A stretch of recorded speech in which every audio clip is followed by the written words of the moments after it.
우리 다 함께 믿음으로 선포하겠습니다. 예수님이 중심입니다. 한 번 더 선포합시다. 예수님을 찬양합시다.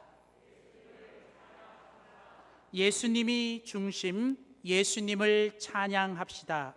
이제 오늘부터 시작되는 2022년 대림절 말씀 시리즈의 주제입니다. 교회는 이제 오늘부터 시작하여 성탄절 전주까지 대림절 기간을 보냅니다. 아직 12월 한 달 이 달력은 남아있지만 이제 기독교는 이미 이제 대림절을 시작으로 새해를 시작합니다. 시작은 시작부터가 아니라 준비부터 시작이 됩니다. 그래서 12월 대림절 기간 동안 교회와 그리스도인은 다시 한번 예수님 중심으로 예수님 안에서 한 해를 마감하고 새해를 준비하며 우리는 새로운 한 해를 시작하는 것입니다. 예수님은 기독교의 중심입니다. 예수님이 기독교의 중심인 것은 비단 이 기독교만이 아니라 역사의 중심도 예수님입니다. 우리가 보통 역사를 나눌 때 예수님을 중심으로 기원전, 기원후로 나누게 되죠. 이처럼 예수님은 모든 역사와 또 우리 인생과 우리 신앙과 우리 교회의 중심입니다. 신앙생활이란, 믿음 생활이란 우리의 중심이 내가 아니라 예수님이 되시는 것입니다. 교회는 예수님이 중심이 될 때 건강하고 또 거룩하고 행복한 교회가 됩니다. 예수님이 우리들의 모든 것의 중심이 되시는 그 순간부터 우리들의 모든 것은 질서가 잡히고 거기서부터 중심이 잡히는 것입니다. 그래서 이제 우리 대림절을 보내는 우리 그리스도인들은 이제 이 한 해를 예수님 안에서 잘 마감하고 또 예수님 안에서 새해를 준비해야 하는 것입니다. 교회는 교회만이 가지고 있는 교회의 절기와 또 교회의 칼렌더가 있습니다. 목회를 하거나 교회의 모든 행사는 바로 이 교회력이라고 하는 이 교회의 이 칼렌더를 기준으로 돌아갑니다. 저는 항상 목회를 하면서 한 해의 계획을 세울 때 저희가 가장 중요하게 생각하는 것은 이 네 가지입니다. 잠깐 그림으로 좀 보겠습니다. 여러분 여기 보시면 이제 교회가 한 해를 시작하고 한 해를 준비할 때 이 교회가 네 가지 이 중요한 절기로 움직입니다. 이 교회와 기독교를 끌고 가는 그리고 그리스도인의 신앙을 끌고 가는 두 가지 중요한 기둥이 되는 절기는 예수님이 이 땅에 오신 성탄절과 예수님이 우리를 위해 죽으셨지만 다시 살아나시는 부활절입니다. 그러니까 여러분 기독교와 모든 교회와 신앙은 예수님의 성탄절과 예수님의 부활절 이 두 가지 기둥으로 가요. 그런데 이 성탄절과 부활절을 위해서 각각 준비하고 이 기간을 예비하는 절기가 뭐냐면 성탄절을 위한 절기가 대림절이에요. 그래서 대림절은 성탄절의 4주간을 이제 예수님이 오심을 기대하고 또 그분을 기념하는 절기, 또 부활절을 준비하며 예수님의 고난과 십자가의 의미와 부활을 기대하며 보내는 절기가 바로 사순절입니다. 그래서 여러분 요게 바로 교회를 끌고 가는 그리고 신앙생활을 끌고 가는 기독교의 교회력 가장 중요한 네 가지 절기입니다. 그러니까 여러분 대림절로 시작하여 성탄절 그리고 사순절 부활절로 계속 이것이 돌아가는 거예요. 근데 중요한 건 이 모든 절기의 한 가운데 그 중심에는 누가 계십니까? 예수 그리스도가 계시는 거예요.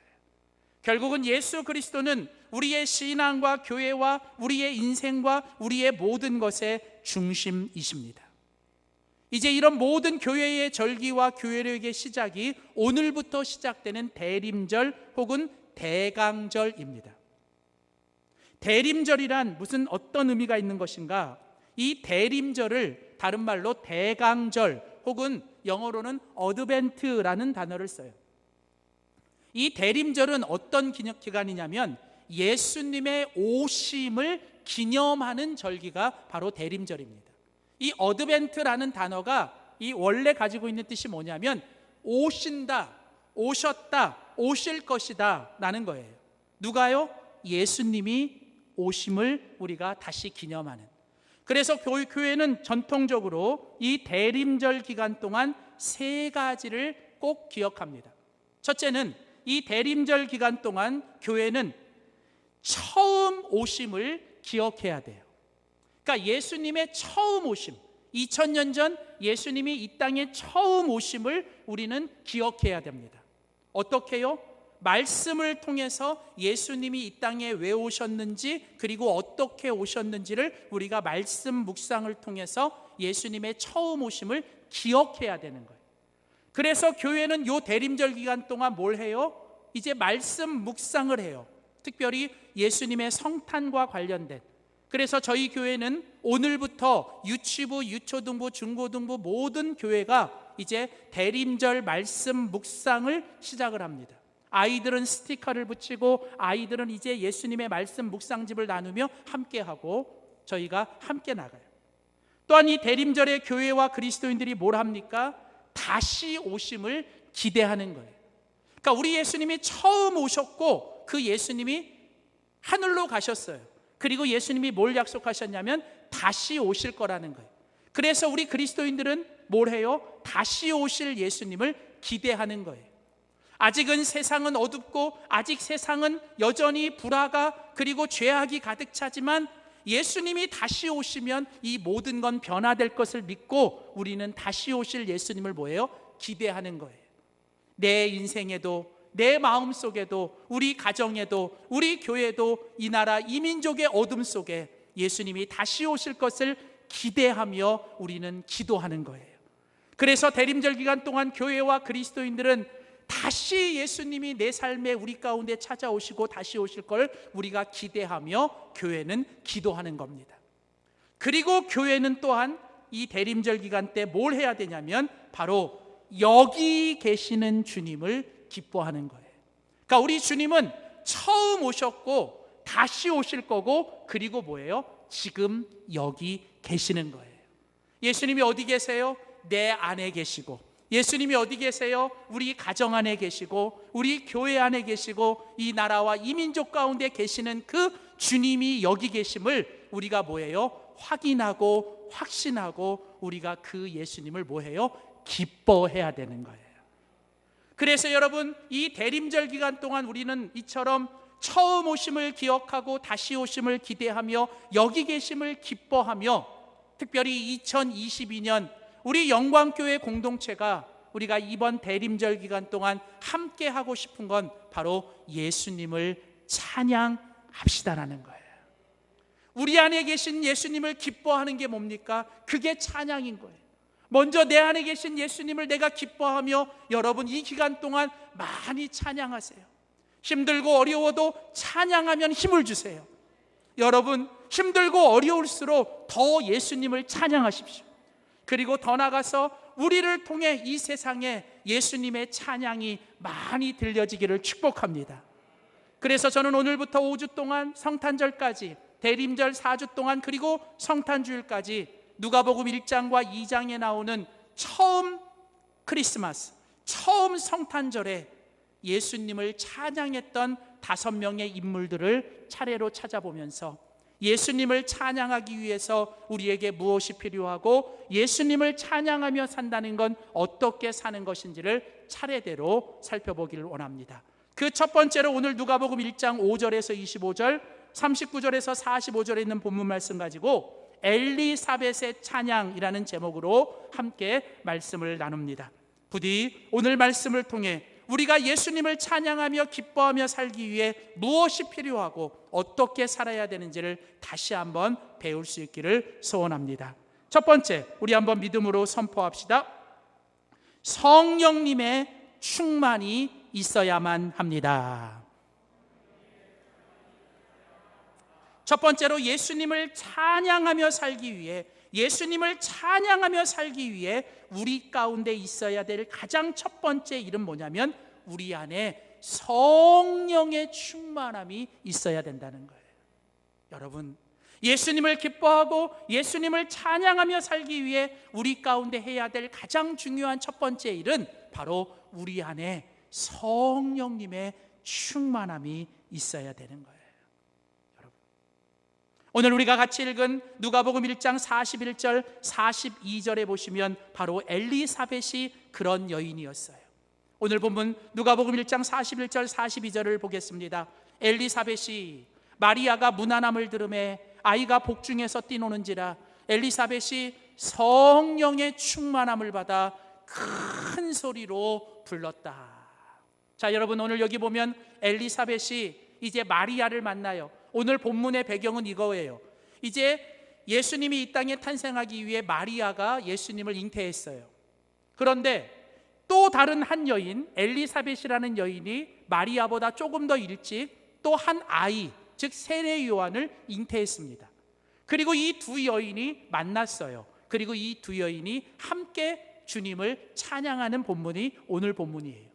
그런데 오늘 본문에 보면 엘리사벳이 뭘 했냐면 큰 소리로 불렀다라는 거예요. 우리 한글 성경에는 큰 소리로 불렀다 이렇게 돼 있지만 원래 이 큰 소리로 부르다라는 이 단어의 원래 헬라어 뜻은 아다포네오라는 단어를 쓰는데 이 아다포네오라는 단어는 아다라는 단어와 포네오라는 이 두 단어가 합친 거예요. 아다라는 뜻은 뭐냐면 위를 향하다, 하늘을 향하다라는 뜻이고 포네오라는 뜻은 기쁘게 소리를 외치다라는 뜻이에요.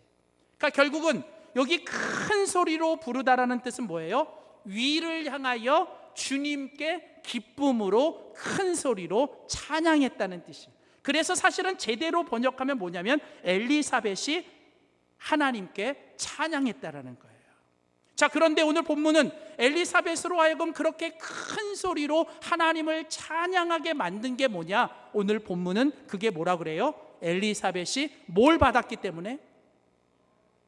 뭘 받았기 때문에? 성령의 충만함을 받았기 때문에.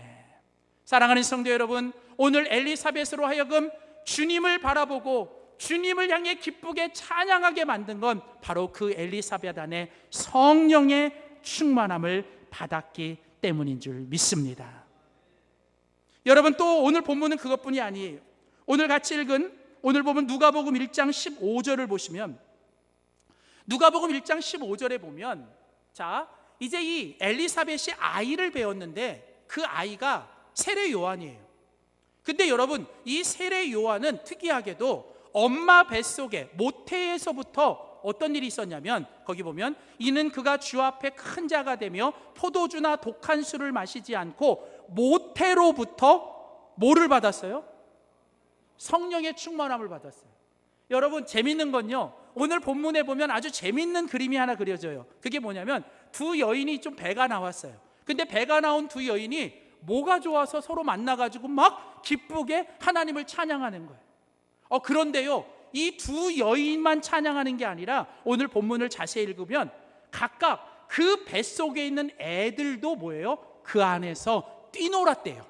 거기 보면 애들이 뛰놀았다라는 단어가 나오거든요. 근데 요 뛰놀았다라는 단어가 성경에서 어디 나오냐면요, 여러분, 구약에 가보면 이스라엘 백성들이 하나님의 법궤를 잃어버려요. 그래서 20년 동안 하나님의 법궤가 없는데 다윗 왕이 이제 블레셋과의 전투에서 이기고 그 법궤를 찾아옵니다. 그리고 드디어 20년 만에 그 법궤가 예루살렘으로 들어오는데 다윗 왕이 저 멀리 왕이니까 가만히 점잖게 앉아가지고 그 법궤가 들어오는 걸 이렇게 보면서 가만히 있을 수가 없었던 거예요. 왜냐하면 너무 기쁘고 너무 감사해서 여러분, 이 다윗 왕이 뭐예요? 가장 먼저 뛰쳐나가서 다윗 왕이 그 법궤가 들어오는 앞에서 뭐예요? 하나님을 찬양하는데 그때 성경은 뭐라고 얘기하냐면 다윗 왕이 바지가 흘러내릴 정도로 뭐예요? 뛰놀며 하나님을 찬양했다. 근데 성경은 그때 다윗 왕이 뛰놀며 찬양했다라는 단어가 성경에 딱 한 번 똑같은 단어로 나오는 게 어디냐면 지금 뭐예요? 엘리사벳 뱃속에 있는 누가요? 세례 요한이 뱃속에서 뭐예요? 뛰놀고, 또 마리아의 뱃속에 있는 예수님도 성령의 충만함을 받아 그 뱃속에서 뭐예요? 뛰노는 거예요. 그러니까 재밌는 게 뭡니까? 여자 둘이, 이 아이를 가진 배 나온 여자 둘이 막 기쁘게 찬양하고, 덩달아 뭐예요? 뱃속에 있는 아이들도 뭐예요? 뛰놀고 찬양하고. 근데 성경은 이걸 가능하는 게 뭐냐? 바로 그 두 여인 다 뭐예요? 성령의 충만함을 받았고, 각각 그 뱃속에 있는 아이들도 뭐예요? 그 엄마의 성령의 충만함을 통해 그 아이들도 모태에서부터 뭐 했다? 성령의 충만함을 받았기 때문에. 오늘 우리는 이 본문 속에서 오늘 우리가 한 가지 꼭 기억할 게 있습니다. 사랑하는 성도 여러분, 찬양은 우리의 상황과 환경과 조건에 따라 하는 게 아닙니다. 오늘 내 기분이 좋고, 오늘 내 삶의 결과가 좋고, 내 상황이 좋아서 하는 게 찬양이 아니에요. 하나님을 찬양하는 건 날씨와 상황과 환경과 기분과 감정과 상관없이 우리가 호흡이 있는 날까지 우리가 주님을 찬양해야 되는 것인 줄 믿습니다. 그러려면 상황과 환경, 내 감정과 내 기분과 상관없이 우리가 하나님을 늘 기쁘게 찬양할 수 있는 힘은 어디서 오는 걸까? 그건 오직 하나, 내 안에 성령의 충만함이 있을 때만 가능한 줄 믿습니다. 에베소서 5장 18절에 보면 마지막 때의 모든 그리스도인들과 교회들은 술 취하지 말고 방탕하지 말고 오직 성령의 충만함을 받으라고 얘기하는 거예요. 여러분, 이 마지막 때에 힘들고 어려운 시대에 우리가 그리스도인답게, 교회가 교회답게 살아갈 수 있는 힘은 우리가 기쁘고 즐거울 때나 슬프고 힘들 때나 우리가 하나님을 기뻐하며 찬양해야 됩니다. 근데 그걸 가능하는 게 뭐냐? 바로 성령 충만이에요. 여러분, 성경을 보시면 성령 충만한 사람의 특징이 나오는데, 성경은 언제나 성령 충만한 사람의 가장 첫 번째 특징이 뭐냐면요, 여러분, 그냥 기쁜 거야. 그냥 즐거워. 그냥 행복해. 그냥 뭐예요? 내가 그냥 주님을 찬양하는 거예요. 얼마 전에 책을 읽다가요, 제가 제 머리에 꽉 울렸던 한 문장이 있었어요. 제가 요즘 그거 보면서 제가 계속 보는 게 뭐냐면, 여러분 잘 아는 말이에요. 근데 거기 그렇게 써 있어요. 뭐라고 했냐면, 세상에는 걷는 놈 위에 뛰는 놈이 있고, 뛰는 놈 위에 나는 놈이 있다. 근데 나는 놈보다 더한 놈이 있는데, 그게 뭐냐면 노는 놈이래요. 못 들으셨어요? 네. 걷는 놈 위에 뛰는 놈이 있고요, 뛰는 놈 위에 나는 놈이 있고요, 나는 놈보다 더한 놈이 뭐냐면 노는 놈이에요. 그 내용 책은 그런 거예요. 결국은 세상에서 가장 무서운 사람, 세상에서 가장 행복한 사람은 자기가 하는 일을 즐기는 거예요. 노벨 수사상을 받았던 앙드레 지드가 그런 얘기를 했습니다. 인생의 행복의 비결은 내가 좋아하는 일만 하는 게 아니다. 인생의 행복의 비결은 지금 내가 하고 있는 일을 즐겁게 하는 것이다. 여러분, 세상이 어떻게 내가 좋아하는 것만 하고 살겠어요? 세상이 어떻게 내가 좋아하는 사람들만 살겠어요? 여러분, 인생의 행복은, 인생의 축복은 힘들고 어려워도 내가 지금 하고 있는 일을 즐겁게 하는 거예요. 이왕 하는 거, 이왕 하는 거. 여러분, 왜 자꾸 짜증내고, 왜 자꾸 그냥 뭔가 그냥 마음이 안 들고, 왜 자꾸 그래요? 여러분, 다른 게 아니에요. 어느 순간 내 안에 주님을 위해 일을 하고 있다고 하지만 내 힘으로, 내 뜻대로, 내 생각대로 하려는 거예요. 여러분, 오늘 우리 안에 다시 성령의 충만함이 있어야 될 줄 믿습니다. 그냥 성령 충만하면요, 그냥 기쁜 거예요. 성령 충만하면요, 그냥 하나님 앞에 신나는 거예요. 성령 충만하다는 말을 저는 젊은이들 설교할 때는 성령 충만하다는 건 다른 게 아니라 신바람 나는 거예요. 신바람. 그냥 신나는 거예요. 신. 왜요? 성령이 신이잖아요. 하나님의 신이 우리 가운데 임하면 뭐예요? 신바람이 나는 거예요. 내가 뭘 해도. 여러분, 그렇지 않습니까? 똑같은 일을 하는데 그냥 기쁘고 즐겁고 신나게 하면 옆에 사람도 신나잖아요. 근데 왜 그냥 인상 쓰고 그냥 막 하면 하지마. 여러분, 제가요 처음 목회하면서 한 가지 풀리지 않는 의문이 있었어요. 그게 뭐냐면, 왜 어떤 사람들은, 우리 교회는 그런 분이 없어서 제가 이해하는 거예요. 제가 그런 분이 있으면 제가 대놓고 못해요. 자, 근데 어떤 교회 가보면 어떤 분들은요, 찬양할 때 동작이 없어. 동작이. 찬양할 때 눈 다 감고 입 하나도 안 열리고 손도 안 들고 뭐 박수도 안 치고 아멘도 안 하고. 그 제가 처음에는요, 목회하면서 왜 그럴까 그러세요. 왜 그럴까? 근데요, 제가 깨달은 게 하나 있어요. 저분들이 저렇게 하는 것은 여러분 안 하는 게 아니더라고요. 저분들이 그렇게 하는 건 안 하는 게 아니에요. 안 하는 게 아니라 못 하더라고요.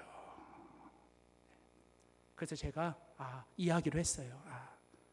안 하는 게 아니라 못 하는 겁니다. 왜요? 하고 싶은데 안 되는 거예요. 하고 싶은데 못 하는 거예요. 왜요? 성령의 충만함이 없으니까. 자꾸 사람 신경 쓰고 사람 시선 신경 쓰고 사람 어떻게 하고. 여러분, 우리 안에 성령이 충만이 되면 내 안에 입술이 열리는 거예요. 내 안에 두 손이 올라가는 거예요. 내 안에 아멘이 나오는 거예요. 내 안에 박수를 치는 거예요. 오늘 중요한 건 내 인생이 힘들고 어려워도 여러분, 내 안에 성령이 충만할 때만 저는 하나님을 찬양하고 예수님을 찬양했을 줄 믿습니다. 부디 이 대림절 기간 우리 모두가 성령의 충만한 가운데 하나님을 더 기쁘게 찬양하며 살 수 있기를 주의 이름으로 축원합니다. 두 번째로, 오늘 우리가 예수님을 찬양하기 위해서 우리가 필요한 게 무엇일까? 두 번째, 한 번 더 믿음으로 선포합시다. 하나님의 은혜를 간구해야 합니다. 자, 예수님을 찬양하며 살기 위해서 우리가 해야 되는 두 번째 일은 하나님의 은혜를 받고 하나님의 은혜를 받기 위해 우리가 하나님께 간구하셔야 됩니다. 여러분, 주님을 찬양한다는 건 뭡니까? 내가 하나님께 받은 은혜가 있다는 거예요. 아니, 내가 하나님께 받은 게 은혜인 걸 깨달았다는 거예요. 여러분, 찬양은 아무나 하는 게 아닙니다. 찬양은요, 은혜를 받은 사람이 하는 거고, 은혜를 경험한 사람이 하는 거고, 은혜를 깨달은 사람이 하는 거예요. 그러니까 여러분, 많이 가진 사람이, 높이 있는 사람이, 신앙생활 오래 한 사람이 찬양하는 게 아니라, 내가 지금 어떤 상황, 어떤 환경에서도 내가 살아가는 게 은혜고, 숨을 쉬는 게 은혜고, 내가 지금 여기 있는 게 은혜라는 걸 내가 알고 깨닫고 그 은혜를 체험한 사람이 하나님을 찬양하는 거예요. 여러분, 그래서요, 우리가 예수님을 찬양하고 하나님을 찬양하며 살기 위해선 우리는 반드시 뭘 해야 되냐면 은혜를 받아야 되고 은혜를 체험해야 됩니다. 근데요, 성경에 보면 이 은혜를 체험하는 하나의 공식이 있습니다. 그게 뭐냐면요, 하나님은 우리들에게 은혜를 주시기 전에 먼저 뭘 주시냐면요, 문제를 주세요. 제가 성경을 읽다가 한 가지 확신이 든 게 있는데, 그게 뭐냐면, 여러분, 우리들의 인생에 찾아오는 문제는 하나님의 기적의 시작입니다. 하나님의 기적의 재료예요. 그러니까 여러분, 문제가 왔다는 건 여러분 이제부터 어떻게 보시면 되냐면, 하나님이 내 속에 또 다른 은혜를 주시고자 하는 거구나. 하나님이 내 안에 또 다른 기적의 재료를 주시는 거구나. 여러분, 그렇게 보셔요. 성경을 보세요. 여러분, 오늘 엘리사벳도 마찬가지예요. 오늘 엘리사벳이 이 하나님을 찬양하고 예수님을 찬양하는데, 여러분, 그 엘리사벳의 찬양의 시작이 어디서부터 됐는지 보세요. 같이 읽은 누가복음 1장 7절입니다. 누가복음 1장 7절 말씀 보십시오. 엘리사벳이 잉태를 못함으로 그들에게 자식이 없고 두 사람의 나이가 많더라. 여러분, 이게 바로 성경이 오늘 엘리사벳에 대해서 말씀하고 있는 거예요. 여러분, 오늘 여러분, 엘리사벳이 하나님을 찬양했다고 무슨 엘리사벳이 자식이 많고 자식들이 다 잘 되고 무슨 자식들이 막 엄청나게 잘해서 그래서 찬양했다는 게 아니에요. 오늘 엘리사벳의 찬양의 시작은 어디예요? 그들이 하나님 앞에서 의인으로 살아감에도, 그들이 하나님 앞에 믿음으로 살아감에도 그들에게 뭐가 없었어요? 아이가 없었고 자식이 없었고, 더군다나 이제는 아이를 낳을 수 없는 두 사람이 나이가 많아진, 오늘날에는 이 이야기가 조금 거리가 있는 것처럼 느껴지지만, 여러분, 2000년 전 고대 성경의 시대에는 아이가 없다, 자식이 없다. 여러분, 이거는요, 여러분 죄송하지만 여러분 큰 인생의 아픔이요, 또 인생의 문제입니다. 여러분, 그런데 놀라운 건 뭔지 아세요?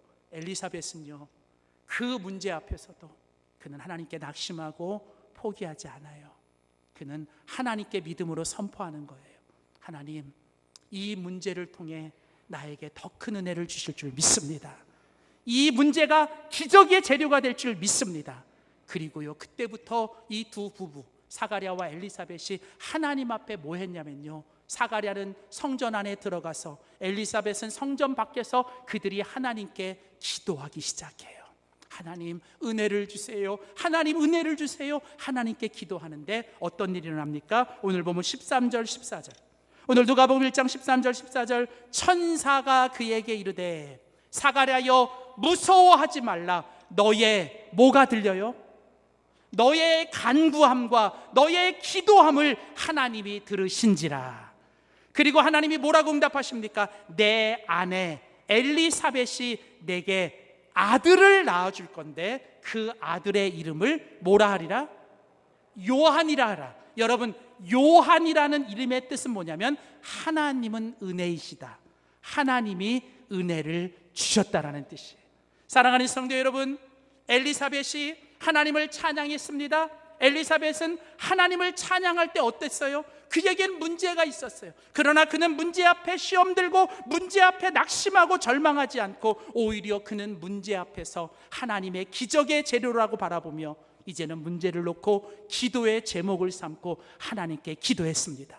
사랑하는 성도 여러분, 문제를 문제로 보지 않고 문제를 기적의 재료, 문제를 기도의 제목으로 삼고 하나님 앞에 기도했더니 하나님이 그에게 하나님의 은혜를 베풀어 주셨습니다. 그리고 이제 엘리사벳이 하나님의 은혜를 받고 그가 하나님 앞에 찬양했는데 누가복음 1장 25절에 보면 엘리사벳이 하나님께 뭐라고 찬양했어요? 주께서 나를 돌보시는 날에 사람들 앞에서 내 부끄러움을 없게 하시려고 이렇게 행하심이라. 무슨 뜻이에요? 하나님이 나 같은 사람 돌보셨다. 하나님이 나의 기도에 응답하셔서 나의 모든 수치와 아픔과 부끄러움을 다 없애주셨고 하나님이 이렇게 나에게 은혜를 베풀어 주셨다라고 하나님께 찬양한 줄 믿습니다. 오늘 우리가 여기서 깨달아야 될 게 뭘까요? 우리 인생에 찾아오는 문제와 시험을 이제 오늘부터 믿음으로 하나님, 이 문제는 내 인생의 은혜와 기적의 재료인 줄 믿습니다. 그리고 이제 내가 이 문제 품고 하나님 앞에 기도의 제목으로 삼고 내가 하나님의 은혜를 위해 기도하겠습니다. 그렇게 기도하면 하나님께서 그 문제를 기도의 응답으로 바꾸시고 주님의 은혜로 허락하시며 결국은 그 기도의 응답이 우리의 인생의 찬양의 가사가 될 줄 믿습니다. 세 번째 마지막입니다. 오늘 본문을 통해서 우리가 배워야 될 예수님을 찬양하는 모습, 세 번째 결론은 무엇일까요? 한 번 더 믿음으로 선포합시다. 이웃들을 향하여 축복해야 합니다. 예수님을 찬양하며 살아가는 삶의 마지막 모습은 예수님을 찬양하며 주님을 찬양하는 사람들은 이제 내가 만나는 모든 사람들에게 예수님의 이름으로 축복하며 살아야 합니다. 오늘 엘리사벳이 바로 그런 여인이었어요. 확인해 볼까요? 오늘 누가복음 1장 41절 42절. 엘리사벳이 마리아가 무난함을 들으매 아이가 복중에서 뛰노는지라 엘리사벳이 성령의 충만함을 받아 큰 소리로 부르되 여자 중에 내가 뭐가 있도다? 복이 있으며 그 다음 내 태중의 아이도 뭐가 있도다? 복이 있도다. 자, 그 다음 누가복음 1장 45절 또 한 번 엘리사벳이 마리아에게 말합니다. 주께서 하신 말씀이 반드시 이루어지리라고 믿은 그 여자에게 뭐가 있도다? 여러분, 엘리사벳이요 성령의 충만함을 가지고 자기가 받은 은혜를 가지고 하나님을 향해서 뭐 했어요? 큰 소리로 찬양하며 감사했어요. 그는 고백했어요. 근데요 엘리사벳의 찬양은 하나님을 향한 것에 그치지 않고요 이제 자기에게 찾아온 자기가 만난 이 마리아를 향해 뭐라고요? 너는 모든 여자 중에 가장 복된 여자야. 너는 믿을 수 없는 중에서도 하나님의 말씀을 믿었다니 너는 정말 복을 받은 여인이야. 여러분, 엘리사벳은 마리아를 축복했어요. 여러분, 그 엘리사벳의 축복이 마리아로 하여금 끝까지 아이를 참고 견디며 예수님을 탄생하게 만든 힘이 됐고요. 여러분, 엘리사벳은 그 마리아만 축복한 게 아니라 마리아의 태중에 있는 뭐예요? 그 아이도 축복했습니다. 사랑하는 성도 여러분, 오늘 이 본당에서 예배를 드리며 우리는 주님을 찬양합니다. 근데요, 우리의 찬양이 여기서 멈추면 안 돼요. 진정한 찬양은 이 성전을 벗어나 여러분의 가정에서도, 여러분의 일터에서도 힘들고 어려워도 주의 성령의 충만함을 가지고 여러분 주님께 기도하며 여러분의 찬양이 끊어지지 않기를 축복합니다. 그리고 더 나아가 내가 만나는 모든 사람들, 그들이 좋든 싫든 때로는 그들이 내 편이든 원수든 여러분, 우리는 예수님의 이름으로 그들을 축복하고 그들을 칭찬하고 그들을 격려할 때 여러분, 이 세상은 지금보다 더 아름다운 세상이 될 줄 믿습니다. 기도하겠습니다. 예수님, 우리의 중심이십니다. 예수님, 주님을 찬양합니다. 하나님, 우리 안에 성령의 충만함을 주시고 어떤 상황, 어떤 환경에서도 주님만 바라보며 주님을 찬양하며 주님께 기도하며 살게 하여 주시옵소서. 하나님, 우리가 하나님의 은혜를 간구하며 내가 받은 그 기쁨과 성령의 충만함을 가지고 무슨 일을 하든 행복하게 기쁘고 신나게 즐겁게 하게 하여 주시고, 하나님, 그런 우리의 모습이 하나님께 영광이 되게 하시고 또 내가 만나는 모든 사람들을 예수님의 이름으로 축복하며 칭찬하며 격려하며 살아가는 우리 모두가 되게 하여 주시옵소서. 주님, 이 시간 우리가 그 주님만을 바라보기로 합니다. 감사드리고 예수님의 이름으로 기도하였습니다. 아멘.